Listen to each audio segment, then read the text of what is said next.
Easy ज्ञान के सभी दर्शकों का तथा हमारे सभी विद्यार्थियों का संस्कृत की कक्षा में हार्दिक स्वागत है। आज की इस वीडियो में हम पढ़ने जा रहे हैं कक्षा 7वीं से संस्कृत की पाठ्य पुस्तक से द्वादशः पाठः अमृतम संस्कृतम। आज की इस वीडियो में हम इस पाठ का सरलार्थ कार्य करेंगे। तो चलिए वीडियो को शुरू करते हैं। विश्वस्य उपलब्धासु भाषासु संस्कृत भाषा प्राचीनतमा भाषा अस्ति। विश्व की उपलब्ध भाषाओं में संस्कृत भाषा सबसे प्राचीन भाषा है। भाष्यम अनेकाशाम भाषाणाम जननी मता। यह भाषा अनेक भाषाओं की माता मानी जाती है। प्राचीनयोः ज्ञान विज्ञानयोः निधिः अस्याम सुरक्षितः। प्राचीन ज्ञान विज्ञान का खजाना इसमें सुरक्षित है। संस्कृतस्य महत्व विषये केनापि कथितम्। भारतस्य प्रतिष्ठे द्वे संस्कृतम संस्कृति तथा। संस्कृत के महत्व के विषय में किसी ने कहा है भारत की दो प्रतिष्ठा है, संस्कृत और संस्कृति। आपकी सुविधा के लिए यहाँ सरलार्थ दिया गया है, इसे देखकर भी आप समझ सकते हैं। आगे देखिए, इयम भाषा अतीव वैज्ञानिकी। यह भाषा अत्यधिक वैज्ञानिक है। केचन कथयन्ति यत् संस्कृतमेव संगणकस्य कृते सर्वोत्तमा भाषा। कुछ कहते हैं कि संस्कृत ही कंप्यूटर के लिए सबसे उत्तम भाषा है। अस्याः वाङ्मयं वेदै पुराणै नीतिशास्त्रै चिकित्सा शास्त्र आदिभिश्च समृद्धम अस्ति। इसका साहित्य वेदों, पुराणों, नीतिशास्त्रों और चिकित्सा शास्त्र आदि के द्वारा समृद्ध है। कालिदास आदि नाम विश्व कवि नाम काव्य सौंदर्यम अनुपमम। कालिदास आदि विश्व कवियों का काव्य सौंदर्य अतुलनीय है। कौटिल्य रचितम अर्थशास्त्रम जगति प्रसिद्धम अस्ति। कौटिल्य द्वारा रचित अर्थशास्त्र संसार में प्रसिद्ध है। गणित शास्त्रे शून्यस्य प्रतिपादनम सर्वप्रथमम आर्यभट्टः अकरोत्। गणित शास्त्र में शून्य का प्रतिपादन सर्वप्रथम आर्यभट्ट ने किया। चिकित्सा शास्त्रे चरक सुश्रुतेः योगदानम विश्व प्रसिद्धम। चिकित्सा शास्त्र में चरक और सुश्रुत का योगदान संसार में प्रसिद्ध है।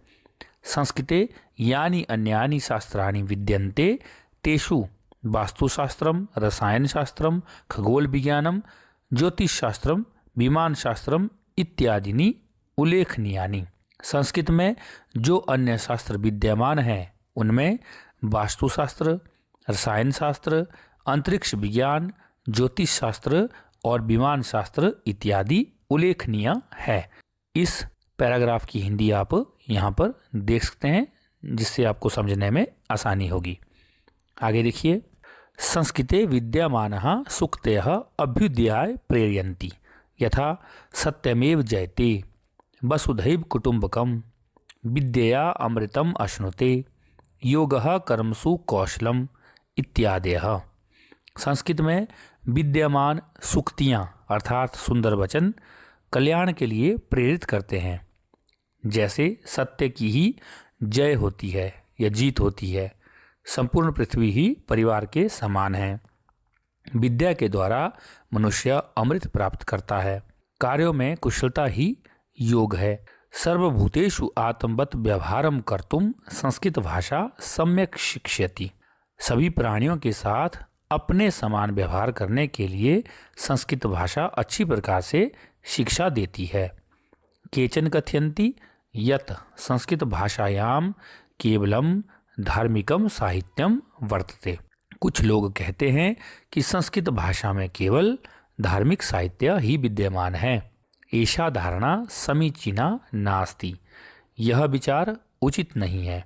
संस्कृत ग्रंथेषु मानव जीवनाय विविधा विषयाः समाविष्टाः सन्ति। संस्कृत ग्रंथों में मानव जीवन के अनेक विषयों का समावेश है। महापुरुषाणाम मतिः उत्तम जनानाम धृतिः सामान्य जनानाम जीवन पद्धति च वर्णिताः सन्ति। महान पुरुषों की बुद्धि, उत्तम लोगों का धैर्य और सामान्य लोगों की जीवन शैली इसमें वर्णित है। अतः अस्माभिः संस्कृतम अवश्यमेव पठनीयम। इसलिए हमें संस्कृत अवश्य ही पढ़नी चाहिए। तेन मनुष्यस्य समाजस्य च परिष्कारः भवेत्, जिससे मनुष्य और समाज का कल्याण होगा। उक्तम च कहा भी गया है, अमृतम संस्कृतम मित्र सरसम सरलम वचः भाषासु महनीयम यद ज्ञान विज्ञान पोषकम। इसका अन्वय इस प्रकार से होगा, भो मित्र संस्कृतम अमृतम सरसम सरलम च वचः अस्ति भाषासु महनीयम यद ज्ञान विज्ञान पोषकम। इसका सरलार्थ इस प्रकार से करेंगे, हे मित्र संस्कृत अमृत सरस और सरल वाणी है। सरस अर्थात रस से युक्त और सरल वाणी है। भाषासु महनीयम यद, भाषाओं में यह महान भाषा है, आदरणीय है। ज्ञान विज्ञान पोषकम, और जो ज्ञान और विज्ञान की पोषक है अर्थात समर्थक है। तो इस प्रकार से हमारे यह पाठ का सरलार्थ हो जाता है। इस पाठ को अच्छे से समझने के लिए आप इस पाठ में आने वाले कठिन शब्दार्थों को भी अवश्य पढ़ें, उन्हें अच्छे से याद करें। इसी प्रकार की वीडियो को प्राप्त करने के लिए तथा इस वीडियो का अभ्यास प्राप्त करने के लिए आप हमारे चैनल इजी ज्ञान को लाइक से सब्सक्राइब जरूर करें। मिलते हैं किसी दूसरी वीडियो में, तब तक के लिए नमस्कार। आपका दिन शुभ हो, मंगल हो।